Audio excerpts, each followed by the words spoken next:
The Kogi State Government has expressed deep appreciation to Nigeria's security agencies for their unwavering dedication to the state's safety following a successful joint operation to eliminate criminal elements. Now, to speak more on this and especially on security in Kogi State, I am joined by the State Commissioner for Information and Communications, Kingsley Fanwo. Thank you so much for joining us on the news, Honorable. Thank you very much for having me, and good evening, viewers. Good evening. So let's hear from the horse's mouth. What is the current security situation in Kogi State at the moment? Yes, we have some very disturbing flashpoints in about 4 local government areas in Kogi West, Mopamuro local government area, Kabba, Bunu, Ijumu, and Lokoja local government area. So we had a collaboration with the heads of the security chiefs in the country, and we had a joint force that was able to confront these criminals. And we recorded very huge successes in those operations in the 4 local government areas. All right, now you talked about, collaboration between the Nigerian Army, security forces, Navy, police, DSS, and also NSCDC. How far has the intervention of these security agencies impacted, in keeping the state safe? One of the things that the administration has been active is to make all of these agencies work together and be able to exchange ideas and work collaboratively to be able to combat insecurity in the state.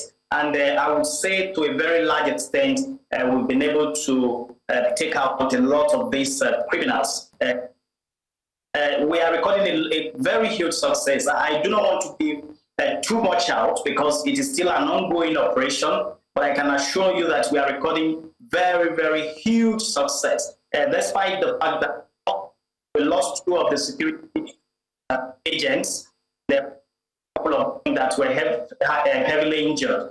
But those that were injured are receiving treatment, while we commiserate with the families of the ones that were lost. We also commiserate with the National Security Advisor, who has been a pillar of support in ensuring that we have security in Kogi State. We also want to commiserate with all the service chiefs, and we want to assure them that we will continue to work together until we are able to ensure that Kogi State is safe for all.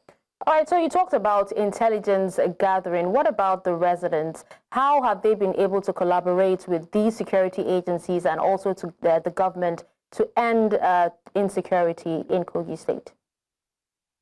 We are breaking the bottom-up security architecture in the state. The communities are taking possession of security, and you can't take out the communities. And when it comes to local security, they are volunteering a lot of intelligence that is helping the security agencies to be able to crack down on the arms of these criminals. So the communities are heavily involved, and we are gathering a lot of intelligence from our people in the community. We want to encourage them to keep working very closely so that their security will be guaranteed. Okay, so what about when it comes to cross-border security, especially the road from Abuja through Kogi, if you're coming to Lagos? That has actually been a flashpoint for years, especially, when it comes to travelers by road and, kidnappings. What is being done? What headway have you actually made as regards securing that area and also cross-border with other states? Yes, we have been able to recalibrate this. We are sharing borders with about 10 other states, including the Federal Capital Territory, and that places a lot of responsibility in terms of ensuring security in the states on us as a government. And I want to assure you that the governor of the state, who is committed to security, is working in collaboration with his neighboring states, with his colleagues in the neighboring states, to ensure that they're able to have cross-border collaboration to be able to combat insecurity in the state. And when you talk about even the road from Kogi to the Federal Capital Territory, you will agree with me the last couple of months, you would see that there is a very drastic reduction in incidents of criminality on that road. It is because there is a very, very robust handshake between the state government and the authorities of the federal capital territory. All right, well, thank you so much, Honorable, for joining us and giving us that update. Thank you very much for having me.